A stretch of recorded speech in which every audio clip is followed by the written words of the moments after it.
Ma santé d'abord. Ma santé d'abord. Santé, Ma santé. santé d'abord. Ma santé d'abord. Ma santé d'abord. Ma santé. Ma santé d'abord. Ma santé d'abord. Ma santé d'abord. Ma santé. D'abord, ma santé, santé. D'abord. D'abord, ma santé. D'abord. Ma santé d'abord. D'abord, ma santé. Bonjour à tous et bienvenue dans votre nouveau magazine de santé, Ma santé d'abord. Alors tout au long de cette saison, nous allons tenter de répondre à vos principales préoccupations sur les principaux sujets de santé qui vous concernent. Alors au vu de la situation, nous avons décidé de consacrer nos 2 premiers volets au virus Ebola. Alors tout au long de cette première émission, nous allons donc vous éclairer sur la situation à ce jour en Afrique, mais aussi en France. Nous allons aussi parler des dépistages qui sont pratiqués aux aéroports. Que font les autorités françaises pour informer les voyageurs et surtout éviter la stigmatisation des Africains qui vivent en France. Pour répondre à toutes ces questions, de ce pas, je vais rejoindre mes 2 invités. Pour répondre à nos questions, j'accueille sur le plateau le professeur Benoît Valette. Bonjour, vous êtes directeur général de la santé. Bonjour. Et à vos côtés, le docteur Pierre Pernex. Bonjour, vous êtes vice-président de la SF2H, la Société française d'hygiène hospitalière. Bonjour. Merci d'avoir répondu à notre invitation. Alors, depuis quelques semaines, on a un peu l'impression qu'on en parle beaucoup moins dans les médias.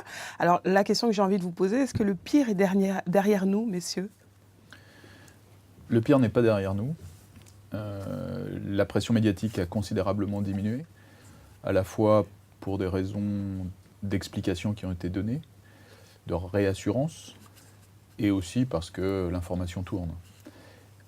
Nous restons quand même extrêmement inquiets de la situation sur l'Afrique de l'Ouest. Oui.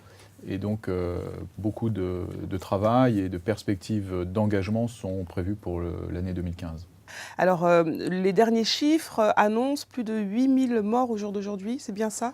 Oui, plus de 20 000 cas répertoriés et effectivement aujourd'hui nous approchons les 8 000 décès, ce qui effectivement est beaucoup moins grave que ce qui avait été annoncé lors de la projection épidémiologique initiale, mais qui est quand même pour Ebola un score absolument affolant et qui représente un nombre de décès tout à fait considérable. Donc une crise sanitaire pour les pays d'Afrique de l'Ouest très très importante. Et nous pouvons craindre que ce score s'aggrave encore dans les semaines qui viennent. Quoi qu'il en soit, il faut le dire ici, beaucoup a été fait, beaucoup est encore à faire, mais des résultats sont obtenus. La diminution des décès au Libéria est très très importante. Oui. On a beaucoup moins de cas répertoriés, de cas suspects notamment, et puis très peu de décès qui sont enregistrés chaque semaine. La situation en Sierra Leone reste plus compliquée. Voilà, reste préoccupante. Et en Guinée, nous sommes sur un plateau qui ne nous réjouit pas totalement, et notamment sur l'agglomération de Conakry, on garde quelques inquiétudes. Il y a des flux de population importants, il y a beaucoup de mouvements des personnes, et la traçabilité des contacts est aujourd'hui un peu difficile à assurer. Alors, la question s'adresse à vous, le docteur Pierre Pernex. Alors, selon vous, est-ce qu'on pourrait stopper l'épidémie avant fin 2015 ? C'est assez difficile de faire des projections de ce type, hein. On a quelques signaux encourageants, mais on ne sait pas si d'autres pays peuvent être touchés, comment ça peut diffuser. Je crois que ce qui est... Sur les objectifs de l'OMS, quand même. Mais je pense qu'on peut se le fixer, on doit se le fixer. Moi, je pense que ce qui est intéressant aussi, c'est de se dire qu'on a vu comme la mortalité dans les centres de traitement diminuer parfois de façon très forte. Oui. Donc, on a certains centres de Sierra Leone qui affichent des taux passés de 48 à 24%. Donc, je pense que pour donner confiance aux populations, pour aller se faire prendre en charge, c'est capital. Et l'élément important, je crois que c'est que les gens aillent rapidement dans les centres. Et donc, plus ils seront pris en charge rapidement, plus ils ont de chances de guérir. Donc je crois que si on est capable de faire ça, si on est capable de tracer tous les contacts, comme on arrive à le faire parfois, on peut avoir un optimisme pour le futur. Alors, un mot sur la situation en France qui nous intéresse donc directement. Alors, on a vu qu'en Europe, il y avait de nouveaux cas. On a parlé d'un cas, il me semble, en Allemagne, un cas suspect. Aux États-Unis également, dernièrement. Donc, on a l'impression que Ebola est peut-être de retour, entre guillemets, en Europe. Alors, pour le cas de la France, est-ce qu'il y a des cas avérés en France dont on n'a pas parlé dans les médias ? Non, il n'y a pas eu d'autres cas en France que les 2 cas importés de soignants qui travaillaient dans les pays d'Afrique de l'Ouest au titre des organisations non gouvernementales Oui. et qui ont été soignés à l'hôpital Bégin. Il n'y a pas eu d'autres cas avérés que ces deux-là. Des cas suspects peut-être Il y a eu des cas suspects en quantité raisonnable Oui. au regard de l'inquiétude et surtout au tout début de la crise Ebola. Et en tout, 22 cas possibles seulement, c'est-à-dire des cas pour lesquels on a été jusqu'à la biologie pour savoir si oui ou non ces personnes avaient une fièvre liée à Ebola ou à une autre cause. Et donc D'accord. ils ont été éliminés. Et donc on reste avec ces 2 cas importés volontairement et encore une fois pour une prise en charge thérapeutique. Alors comment sont prises en charge les personnes qui sont suspectées à la descente de l'avion par exemple? Comment ça se passe? Donc aujourd'hui, comme vous l'avez mentionné, il y a des contrôles sanitaires, soit à l'embarquement, et ils sont très bien faits dans les pays concernés en ce qui est Systématiquement le système français, oui, systématiquement, et le système français donc, d'aviation, donc civil, Air France notamment, mais aussi Aigle Azur, donc au départ de Conakry, au départ de Bamako, Oui. à ce jour. Et il y a des contrôles qui sont faits à l'arrivée, essentiellement pour renforcer ce contrôle, si des personnes déclenchaient des épisodes thermiques pendant le vol, mais aussi pour renforcer l'information à l'arrivée sur le sol et bien dire à ces personnes qui arrivent sur le sol national qu'ils doivent surveiller leur fièvre pendant une période de 21 jours, qui est la période d'incubation, Oui. faire attention à tous les signes cliniques qui pourraient présenter des diarrhées, des vomissements, des courbatures, et bien sûr, principalement, une température qui s'élèverait au-delà de 38. Donc on leur demande de faire attention à eux et de nous prévenir pour que, premièrement, on les prenne en charge. Oui. Nous prévenir, c'est-à-dire en réalité les autorités sanitaires, en proximité de l'endroit où ils vivent, et puis bien sûr avec une référence nationale. Donc de les prendre en charge pour eux-mêmes, les soigner vite, et puis aussi les protéger leur entourage par rapport à une dissémination possible. Alors sans tomber dans le pessimisme, est-ce que la France serait prête en cas d'une arrivée comme ça du virus sur son sol? Ça a été la volonté de notre ministre et des autorités sanitaires françaises d'être prêts à un cas importé non répertorié, c'est-à-dire qui viendrait sans avoir été enregistré au départ des pays concernés, Oui. et donc manifestant sa fièvre quelques jours ou quelques semaines après son arrivée sur le territoire national. Dans ce cadre-là, ce cas pourrait se présenter dans beaucoup d'endroits, aussi bien auprès de sa caisse primaire d'assurance maladie, ou bien dans des urgences d'un établissement, ou auprès de son professionnel de santé. Toutes les structures susceptibles d'être en contact avec une personne présentant les signes en revenant d'un pays concerné par la crise Ebola, toutes ces structures ont été informées, préparées, et le système de santé français a été renforcé au travers d'établissements qui sont dédiés à la prise en charge Ebola, qui ont un savoir-faire en termes de circuits infectieux appropriés et qui sont considérés comme des établissements français de référence. Il y en a 12 sur l'ensemble du territoire national et ils ont tous mis en place les moyens appropriés de prise en charge, donc aussi bien sur la partie chambre d'hospitalisation, mais aussi sur l'entraînement des personnels soignants, avec notamment la capacité de revêtir des éléments, des équipements de protection individuelle.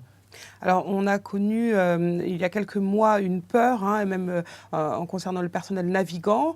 Est-ce qu'il est possible, par exemple, que l'on interdise les relations aériennes entre les pays touchés, par exemple, ou même entre les pays touchés et l'Europe? Je crois qu'aujourd'hui, ce risque-là est derrière nous. Oui. Il n'a d'ailleurs jamais été souhaité par l'Organisation mondiale de la santé d'interdire les vols entre les pays concernés et ceux qui pouvaient accueillir ces passagers. Tout a été fait en France pour renforcer la sécurisation des équipages et la sécurisation des passagers eux-mêmes pendant les vols, donc par les contrôles qui ont été installés au départ de Conakry et de Bamako, si on regarde ce qui concerne la France, et aussi sur des mesures à prendre en cas d'alerte au cours d'un vol, et donc avec des contacts avec les équipes sanitaires nationales. Et donc le souhait de renforcer les vols et le maintien des liens économiques et sanitaires a été privilégié. Et je pense que nous avons, de ce point de vue-là, bien réussi. Et les inquiétudes, notamment des équipages d'Air France ou de Aigle Azur, ont été, je pense, tout à fait amoindries par des rencontres qu'on a eues. Je suis allé personnellement voir les représentants du personnel de ces compagnies aériennes, en tout cas de Air France, à leur demande, pour répondre à leurs questions sur les modalités de prise en charge pendant un vol ou au niveau des escales. Alors, que font les autorités françaises pour informer les Africains qui reviennent du continent et qu'on a l'impression qu'il n'y a pas beaucoup de messages qui leur sont adressés? Comment vous les informez? Il y a des dispositions donc, lors des accueils sur site, mais il y a eu aussi des relais au travers des personnels d'ambassade avec ce qui a été des efforts diplomatiques, des missions de type affaires européennes et internationales. Donc il y a eu de nombreuses actions multilatérales d'information spécifiques pour les personnes voyageant et venant d'Afrique. Alors, quelles sont les recommandations justement que vous faites aux ressortissants de ces pays ou même des pays voisins qui ont décidé de se rendre dans les jours à venir, dans les mois à venir dans leur pays d'origine? Quelles sont les recommandations? Donc la principale recommandation, c'est finalement de dire ne faites pas ce voyage si vous allez dans une zone qui est particulièrement concernée par la crise Ebola. Ne le faites pas, ce voyage, si il n'est pas d'une utilité majeure, et notamment si ce n'est pas un voyage d'ordre professionnel et s'il ne peut pas être porté. Deuxième précaution majeure, c'est éviter d'aller au contact des personnes elles-mêmes souffrantes. Et si vous allez au contact des personnes souffrantes pour des raisons qui sont des raisons d'ordre familial très impératif, faites-le dans un contexte d'encadrement absolu, avec des personnes qui savent prendre des précautions, notamment sur les centres de traitement où vous serez de toute façon protégé de ces personnes. Évitez d'aller aussi au contact des consommations de viande qui seraient des viandes de brousse. Oui. Beaucoup a été dit là-dessus. La réalité, c'est qu'il faut éviter soi-même de récupérer de cette viande de brousse. La consommer lorsqu'elle a été boucanée ou cuite, c'est un autre sujet. On préfère être simple et dire évitez cela, et comme ça, c'est un risque de transmission qui est écarté, puisque, vous le savez, c'est une des raisons de la contamination, c'est la transmission de l'animal à l'homme, donc il y a une transmission interespèce au travers d'ailleurs de plusieurs entités animales, et donc ceci amène à des protections particulières à l'égard de cela. Docteur Parnex, vous voulez peut-être ajouter quelque chose quant aux recommandations? Non, je crois que c'est important de respecter ces mesures simples, avoir des mesures d'hygiène, une bonne hygiène des mains dans toutes les situations de vie courante et de collectivité. Oui. Et puis bon, on l'a dit, il y a des situations particulièrement à risque. Si on assiste aux funérailles d'un membre de la famille, ça peut arriver. Il y a vraiment des choses très précises, et l'OMS a donné des protocoles très particuliers qui peuvent s'appliquer à certaines religions comme les musulmans, avec des ablutions sèches, sable, pierre. Donc je crois que là, on peut sécuriser, on peut honorer les morts de façon adaptée à la culture et de façon pertinente, sans prendre de risques. Et ça, je crois que c'est très important. Alors, ce point est très important. Les derniers cas de contamination, et notamment sur Conakry, ont été liés encore à des rites funéraires sur lesquels, bien sûr, on comprend les personnes qui souhaitent rester dans le respect de leur protocole, mais qui malheureusement sont dans des situations à ce moment-là extrêmement dangereuses. Donc, lorsqu'il y a des contacts directs avec des personnes qui sont décédées d'Ebola. Toujours pour les recommandations aux voyageurs, que dites-vous à ceux qui ont décidé de se rendre dans ces zones avec des enfants, par exemple? Les enfants, c'est comme les adultes, il va falloir les prendre en charge. Simplement, il faut le surveiller. C'est sûr que l'enfant, il peut aller un peu partout, être autonome. Le premier cas de l'épidémie, c'est un enfant qui joue avec des chauves-souris. Donc je crois que l'enfant, forcément, n'a pas conscience du risque, ça dépend de l'âge. Donc je crois qu'on l'a évoqué, on l'amènera au pays si vraiment c'est nécessaire, et on évitera les zones où il y a des risques. Je crois que là, l'enfant, il faudra qu'il suive le lot, mais c'est vrai que c'est un risque particulier puisque son comportement ne peut pas être maîtrisé. Il y a des informations de ce type qui peuvent être données sur le numéro vert que le gouvernement a proposé, donc le 0800... Que nous allons rappeler donc, à la fin de l'émission. 0000. Donc ce numéro offre la possibilité effectivement d'avoir des informations sur tous ces sujets que nous évoquons ensemble.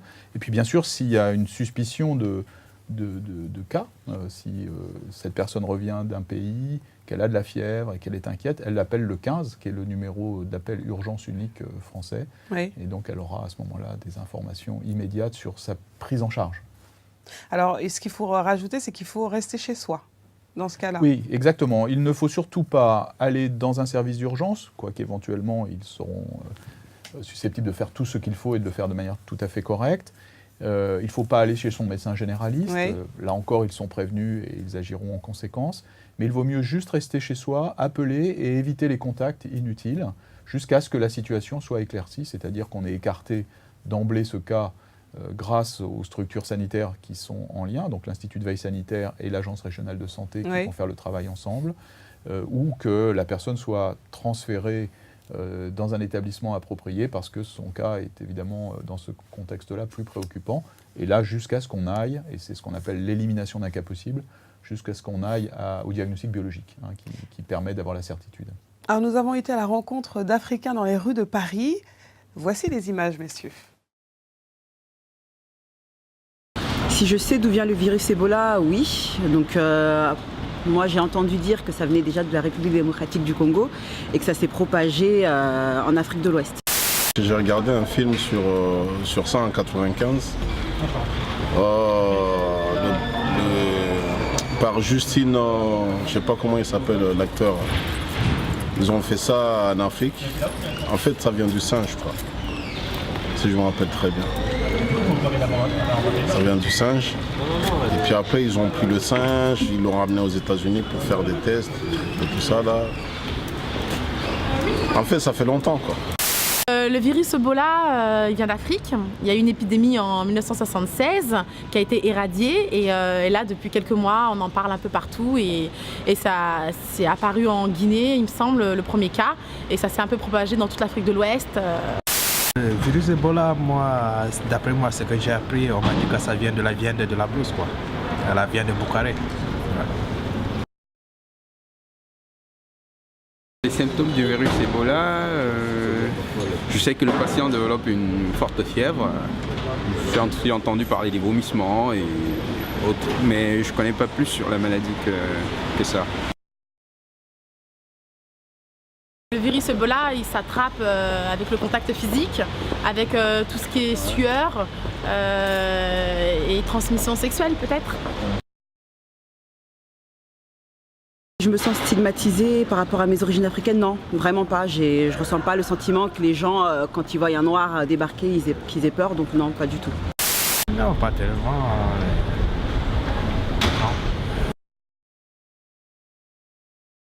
Je n'ai pas peur du virus Ebola parce que je trouve qu'en France on est assez protégé, on se sent un peu éloigné de tous les symptômes de la maladie et on n'a pas eu vraiment de cas, beaucoup de cas en France, donc non, je ne me sens pas concernée plus que ça.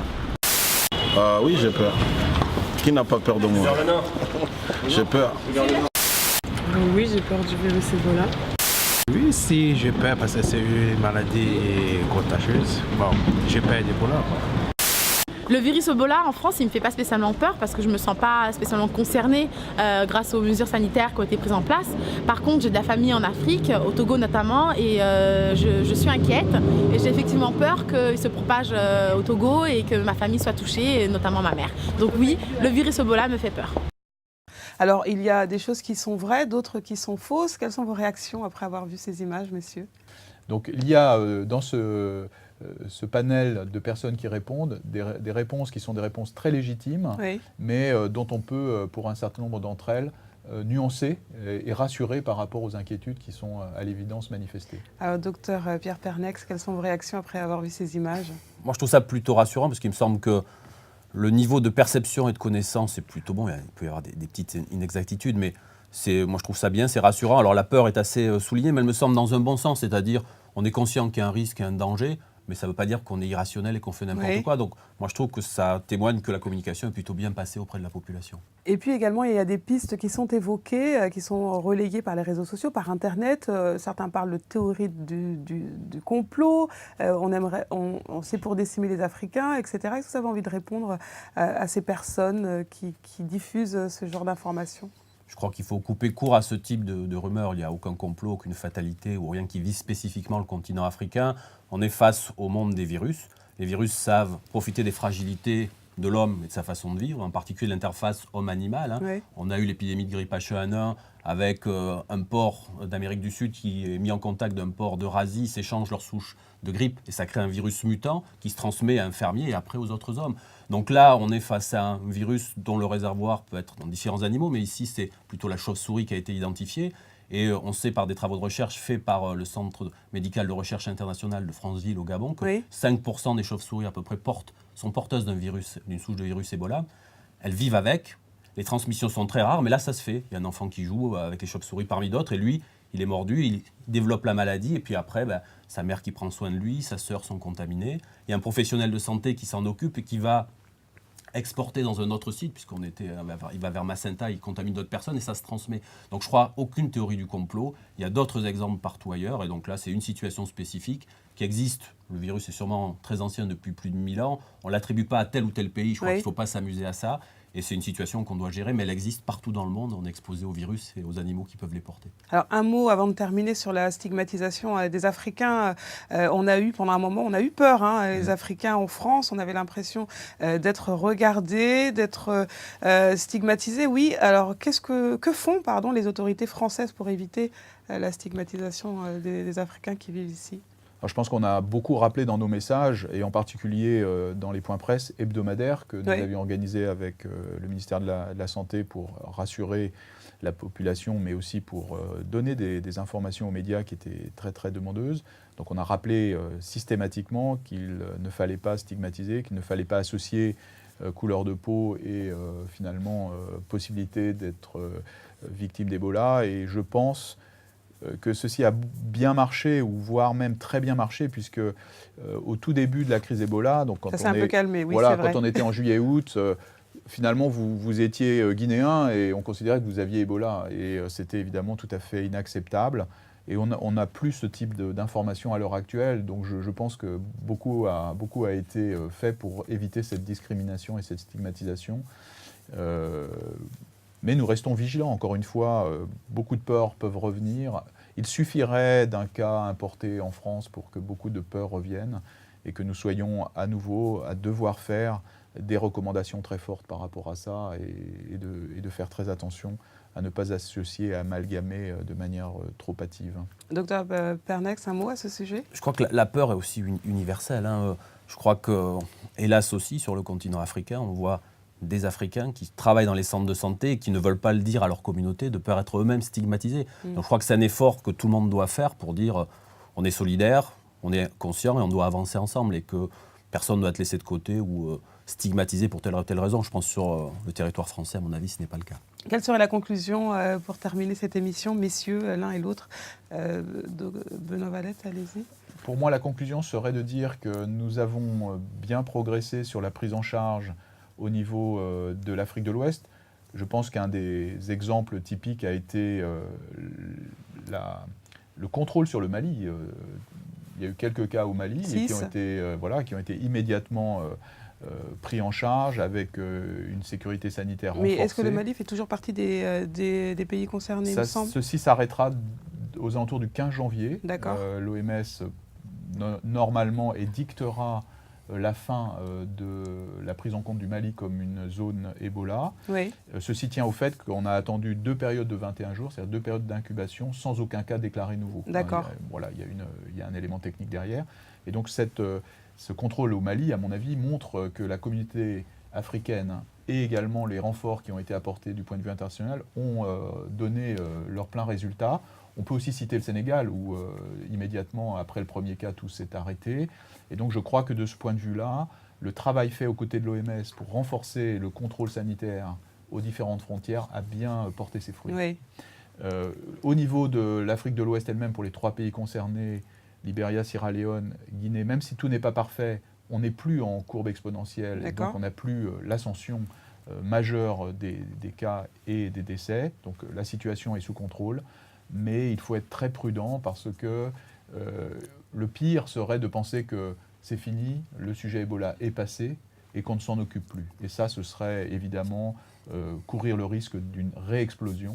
On sait très bien que dans ces phénomènes épidémiques, on a des vagues et que ces vagues peuvent revenir. Et donc, il faut être toujours extrêmement actif et vigilant. C'est ce que fera la France au cours de l'année 2015 avec beaucoup de partenaires européens et avec des investissements très très conséquents. C'est plus de 100 millions d'euros qui ont déjà été investis par les autorités sanitaires françaises avec le soutien diplomatique et beaucoup de pays à nos côtés qui font des centres de traitement, qui font des centres de traitement pour soignants aussi sur place. Et donc je pense que cet effort-là va être poursuivi pour l'année 2015 et je m'en félicite. Docteur Pernex, quelle serait la conclusion ? Moi, je pense qu'on peut quand même être optimiste. Il faut toujours rester prudent et baliser le terrain au maximum. Mais on a des signaux positifs. Et surtout, je crois qu'on est capable de mieux prendre en charge les patients. Oui. Et je pense que, moi, ce que je souhaite, c'est que la plupart des gens qui sont touchés hélas, par cette maladie puissent être sauvés, donc pris en charge rapidement dans les centres. On teste des antiviraux, on teste des nouveaux thérapeutiques et ça marche. Et donc il y a de l'espoir pour ça. Donc je dis, c'est dur, la situation de crise est importante, mais l'espoir est là et on peut sauver les patients et les gens d'Afrique. Puis après, sur un plan plus plaisant, je dirais profiter de la CAN et puis j'espère que les Lions Indomptables iront jusqu'au bout cette année. Merci beaucoup d'avoir répondu à notre invitation, messieurs. Merci à vous. Ma santé d'abord. Ma santé d'abord. Santé, santé. Ma santé d'abord. Ma santé d'abord. Ma santé d'abord.